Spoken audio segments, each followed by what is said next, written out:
Yo les gens, c'est Loxy, aujourd'hui on se retrouve pour une nouvelle vidéo. Alors aujourd'hui, comme vous pouvez le voir, nouvelle caméra, meilleure image, meilleur son.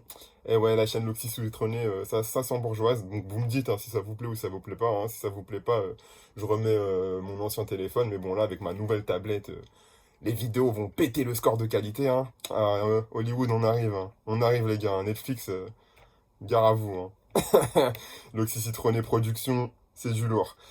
Alors, aujourd'hui, en fait, je voulais faire une vidéo pour répondre à un commentaire qu'il y avait sous la vidéo discussion que j'avais fait avec Tony, d'un mec qui s'appelle Anti-Injustice. Parce qu'en gros, dans la vidéo avec Tony, j'avais abordé le fait que, selon moi, c'était positif dans la vie de chercher à atteindre des objectifs qu'on s'était soi-même fixés, entre guillemets, avoir une mission de vie, et essayer, en fait, de se sortir, entre guillemets, de la gravité sociale auquel on était affecté en fait et de chercher à travailler sur soi, quoi. Grosso modo, c'est ce que je disais.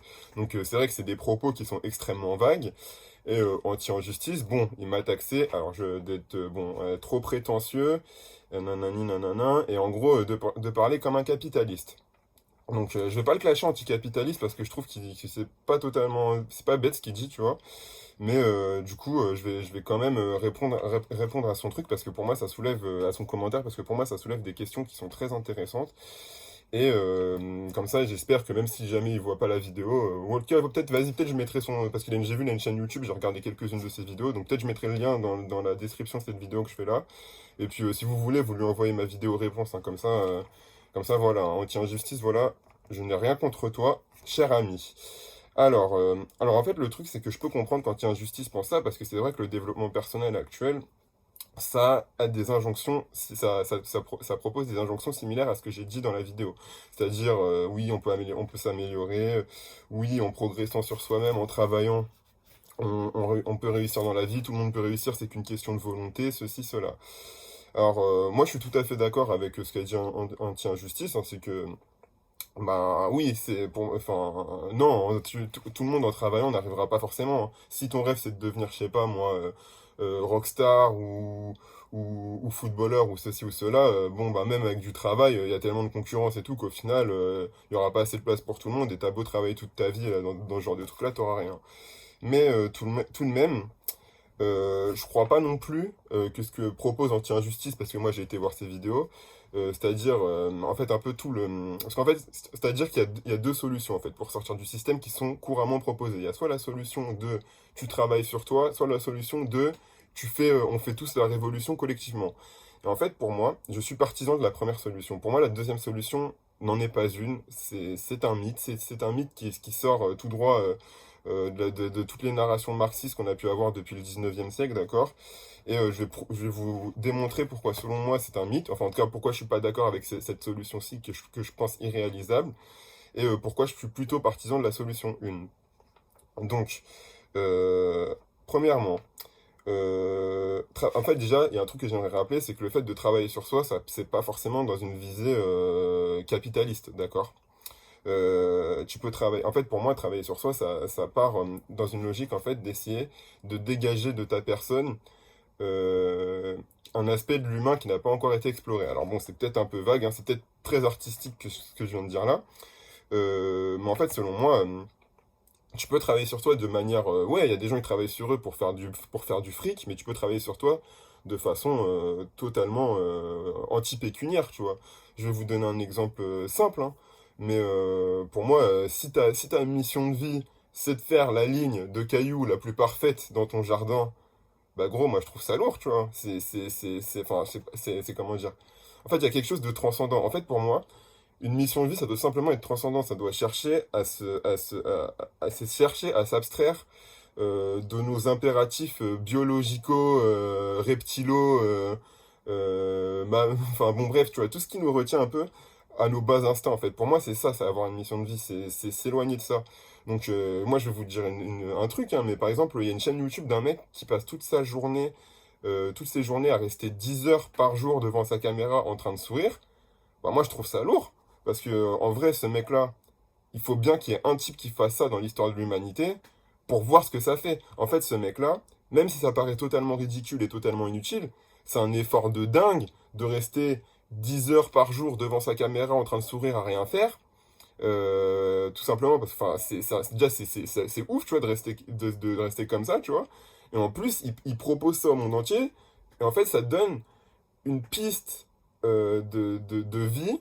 Enfin, c'est une piste de vie, c'est une possibilité de vécu de l'expérience humaine que personne ne fera. Et ce mec-là, il nous la propose. Donc en fait, moi, je trouve ça incroyable. Et c'est absolument pas vertigineux ce qu'il fait, ce mec-là. Genre, il passe juste des heures à regarder sa caméra. C'est de la merde. Enfin, c'est de la merde. Personne ne veut faire ça. Mais en soi, moi, je trouve qu'il y a quelque chose de transcendant dans sa démarche, ce mec-là. Donc bon, peut-être que je suis un peu flou sur ce que je viens de dire, mais au bout d'un moment, tu vois, c'est un peu avoir une démarche artistique par rapport à sa propre vie, d'accord?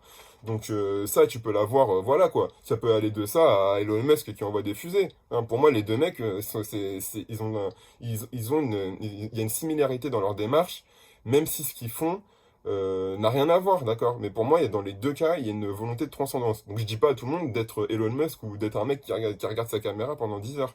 Je dis juste que je pense qu'il faut que c'est bien dans la vie d'avoir une piste de travail sur soi qui est un peu transcendante, d'accord? Donc bon, après, chacun trouve ce qu'il veut faire, hein. Bon, voilà, c'est tout ce que je voulais dire.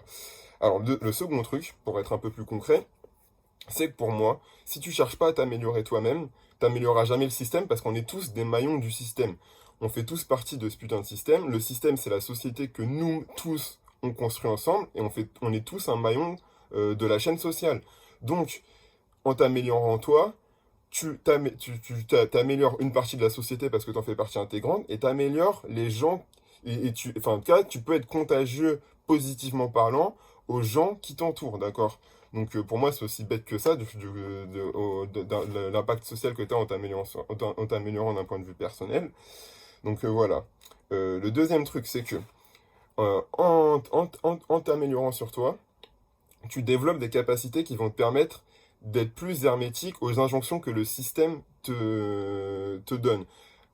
Exemple bête, quelqu'un qui n'a pas de diplôme va être, dans la plupart des cas, obligé de réaliser des tâches qu'on lui impose tout simplement parce que pour survivre, il va être obligé de prendre les travaux les moins qualifiés, les moins intéressants dans la plupart des cas que l'on donne aux gens sans avoir la possibilité de dire non. Alors que par exemple, si tu as un diplôme, eh ben, tu vas avoir, même si tu vas être obligé de faire des choses que tu veux pas, tu vas avoir plus de choix là-dedans. Et pour moi, en fait, le délire de travailler sur soi-même et de développer ses compétences, c'est dans la même, enfin de développer ses compétences et se développer en tant qu'humain, c'est la même chose. Plus tu te développes en tant qu'humain, plus tu augmentes tes possibilités d'avoir une vision globale et d'avoir des possibilités sur la vie que tu n'aurais pas autrement. Et donc, si toi-même tu arrives à percevoir plus de possibilités et à être capable de mieux les saisir, tu seras moins sujet à ce que les autres viennent t'imposer les leurs. Donc, c'est aussi simple que ça, tu vois. C'est pour ça aussi que, ben, pour moi, travailler sur soi, même si je suis d'accord, au bout d'un moment, on n'est pas Superman, on vit tous, enfin, on est tous sujets à être entre guillemets aliénés par ce système. C'est juste que au bout d'un moment, t'as quand même des marges de manœuvre au niveau des chaînes qui te retiennent. Et plus tu développes, plus tu arrives à te développer toi-même, plus tu as une marge de manœuvre à ce niveau-là. Donc ça c'est clair. Enfin, pour moi c'est quelque chose de clair, tu vois. Enfin, et encore ça peut être ce que je te dis, ça peut être autant à la fois dans une démarche d'un mec qui veut monter sa boîte et donc du coup il apprend plein de trucs, que quelqu'un qui veut vivre en autonomie. Dans les deux cas, tu es obligé d'apprendre des choses pour réaliser ce que tu as envie. Si tu restes là à ne jamais travailler sur soi, gros, c'est les gens qui serviront de ta personne pour réaliser, eux, leurs objectifs. Donc au bout d'un moment, il faut choisir, tu vois. C'est soit tu te soumets à d'autres, soit tu soit tu te soumets à toi-même et donc du coup, tu choisis le domaine dans lequel tu vas être obligé d'investir ton temps de vie disponible, soit tu laisses ce choix à d'autres. Et donc pour ça, pour moi, que je trouve que travailler sur soi, c'est un impératif dans ce domaine-là. En fait, dans tous les cas, on est obligé de travailler. Donc, même les animaux, pour survivre, ils chassent, ils font des trucs, ils travaillent. Donc, au bout d'un moment, autant pouvoir sélectionner ça, tu vois. Si t'es non diplômé, si t'as rien si t'as pas de compétences, si t'as rien à apporter, et que après tu viens te plaindre que il y a des gens qui choisissent pour toi, bah ouais, on est dans une société, enfin même, ça a toujours été comme ça, hein, l'esclavage, là aujourd'hui c'est le salariat, mais avant c'était l'esclavage, mais il y a tout le temps eu des êtres humains depuis qu'on vit en civilisation, qui ont trouvé des choses à faire à d'autres êtres humains moins développés et moins aware, tu vois, des choses à leur faire pour servir leur propre intérêt. Donc au bout d'un moment, c'est une constante. Putain, mais cassez-vous, Discord, là. Au bout d'un moment, c'est une constante du genre humain. On n'y peut rien. Voilà.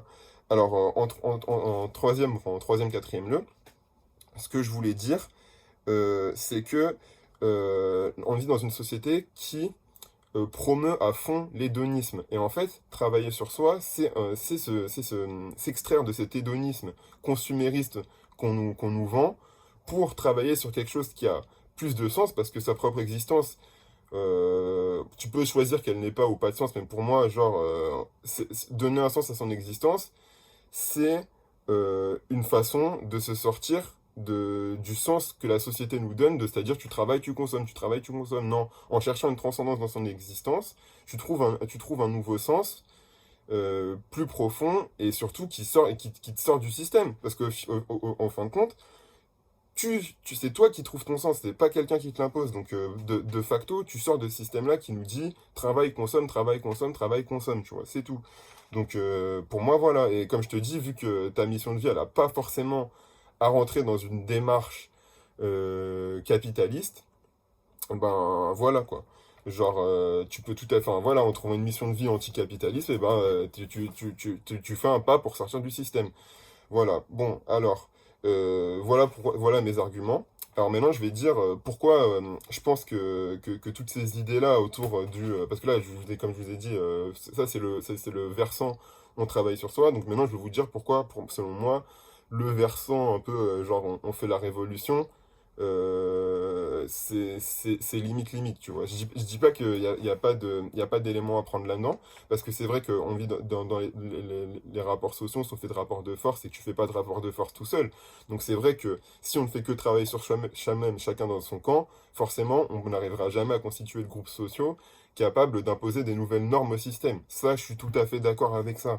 Mais pour moi, le souci, c'est que le principe, enfin, dans le principe de révolution, dans une société atomisée comme aujourd'hui, c'est extrêmement compliqué parce que, étant donné qu'on est tous atomisés, c'est-à-dire qu'on travaille tous dans notre boîte, on a tous notre petit univers mental, de plus en plus avec les IA qui nous imposent, comment dire, qui s'adaptent au contenu vidéo, enfin, au contenu vidéo culturel que chacun veut voir, etc., etc. En fait, on est tous dans des bulles tellement à part qu'aujourd'hui, c'est super difficile de faire une révolution. Et d'autant plus que même à l'époque où il y a eu des révolutions, exemple 1789, la Révolution française, ça a quand même été l'objet d'un petit groupe de personnes, entre guillemets des Parisiens, plus, on est un peu dans le complot, des francs-maçons, tu vois. C'est ça, grosso modo, des élites, de certaines élites bourgeoises, voilà, bourgeoises slash francs-maçons, plus de Parisiens, tu vois. Mais c'est pas toute la France qui a fait la Révolution. Donc au bout d'un moment, je sais pas si vous vous rendez compte, mais ça c'était il y a plus de 200 ans. Donc aujourd'hui, est-ce que franchement le système capitaliste, est-ce que vous pensez réellement qu'il peut avoir une révolution populaire là-dedans? Non, franchement, c'est pas possible. Regardez, il y a qu'à voir les gilets jaunes. De facto, les gilets jaunes. Même s'il y avait énormément de gens qui sont descendus dans la rue, il n'y aurait pas pu avoir, enfin, il n'y aurait pas pu avoir. Peut-être qu'il y avait une marge, mais ça aurait été très difficile de faire une révolution, sachant que tu as la moitié des Français qui s'en battaient les couilles. Faut dire ce qui est. Il y a la moitié des Français qui s'en battaient les couilles et qui attendaient que les gilets jaunes se fassent gazer ou flashballer, tu vois. Donc, à partir de ce moment-là, enfin, c'est illusoire de penser que des rapports de force comme ça, par des groupes, entre guillemets, voilà quoi. Bon, moi, je vais dire une petite référence manga, mais tu vois, le Genki Dama dans la vraie vie, ça n'existe pas. Il n'y a pas de, ouais, tout le monde va s'unir et on va niquer les méchants. Ça n'existe pas, ça, dans la vraie vie. Dans la vraie vie, les gens ont chacun leurs groupes sociaux, leur façon de penser. De plus en plus maintenant, c'est même plus des groupes sociaux, mais c'est à l'échelle individuelle, des cellules individuelles, tu vois. Et là-dedans, penser révolution collective, c'est impossible. Donc, c'est pour ça que je suis plus du versant de la solution, hein. On travaille tous sur nous-mêmes, et de par ce biais-là, eh ben, on cherche à améliorer la société par petits points, tu vois, pas par un espèce de gros push collectif. Sachant qu'en plus, il y a un autre truc que je voulais dire, c'est que, alors certes, je peux concevoir que ce que je viens de dire là, enfin, la solution personnelle de travailler sur soi, c'est quelque chose de capitalisto compatible. Ça, je n'enlève pas. Et c'est vrai que mais après, en fait, il y a un truc qu'il faut comprendre, c'est que le capitalisme, c'est un mode de production en fait qui peut s'adapter à énormément d'idéologies, d'accord? Et en fait, l'idéologie que je viens de dire, enfin, grosso modo, je pourrais la rattacher à un courant de pensée plus vaste que ça. Parce que c'est vrai qu'en fait, euh, l'idéologie du travail sur soi pour améliorer son sort, en fait, ça vient comment dire, ça vient du protestantisme. En fait, le protestantisme, c'est un sous-courant du christianisme. Et grosso modo, l'idéologie protestante, en fait, c'est aide-toi, le ciel t'aidera, tu vois. Travaille et tu seras récompensé. Et en fait, les protestants, ce qu'ils pensent, c'est que en travaillant et en faisant le bien pour sa communauté, du coup, Dieu te le rendra. Et c'est vrai qu'en fait, cette idéologie protestante qui était d'abord, donc si je dis pas de bêtises, anglais, et puis surtout après c'est parti aux US, et que maintenant que les US ont un peu conquéri le monde, c'est vrai qu'aujourd'hui ça nous a énormément imprégné. Et c'est vrai qu'en fait, vu qu'on vit dans un système capitaliste ultra américano-centré, bon bah c'est vrai qu'on n'a pas, on n'a pas de, enfin c'est normal aussi, je peux le concevoir que je suis produit de cet environnement-là, d'accord? Que ce que je dis, ça relève un peu de l'idéologie protestante, qui est en elle-même une idéologie qui a servi par le passé de support au capitalisme, d'accord? Je le sais. Mais le truc, c'est que est-ce que réellement c'est toujours pertinent de remettre en cause ce genre de truc, tu vois? Parce que on vit dans un tissu chrétien, tu vois, de base, en fait, toute l'idéologie occidentale, ça découle de la chrétienté quasiment. Et donc, en fait, qu'on ait ce genre de gamberge, bah, c'est logique en fait, tu vois, c'est logique dans le monde dans lequel on vit, mais le truc c'est que, est-ce que aussi c'est vraiment une bonne chose de tout vouloir remettre en question comme ça, tu vois? Parce que c'est un truc que je vois énormément notamment à gauche, tu vois, mais c'est vrai que à gauche, on a une passion pour pour tout déconstruire, pour déconstruire les normes, pour déconstruire ce genre de socle, de socle social.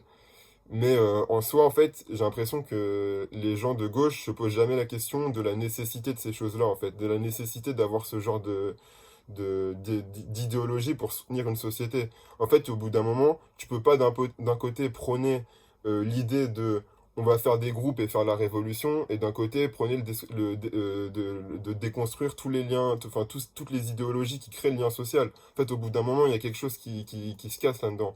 Donc, si tu préfères à l'époque, il y avait, enfin, tu vois, c'est comme, en fait, c'est comme que, enfin, à l'époque, tu préfères Marx, il disait oui, que la religion était l'opium du peuple, mais en fait, quand il a mis le communisme, il a mis une espèce d'autre religion de substitution, en fait, tu vois, le communisme, c'est une croyance de substitution, sauf qu'au bout d'un moment, en fait, je pense que tout le monde n'a pas envie de rentrer dans une croyance de substitution où l'apogée, c'est la révolution, d'accord? Peut-être que tout le monde n'est pas violent, ou tout le monde n'a pas envie de s'exposer enfin, voilà, quoi. Il y a des gens qui ont envie de changer le monde, pas par ce genre de voix, en fait. Et ça, c'est un truc que j'aimerais bien faire comprendre aux gauchistes, c'est qu'en fait, au bout d'un moment, les réflexions de gauche sont très souvent intéressantes, mais le problème, c'est qu'il y a des fois, il y a des points de blocage qui peuvent pas passer chez les gens parfois. Et par exemple, là, le délire de révolutionnaire, par exemple,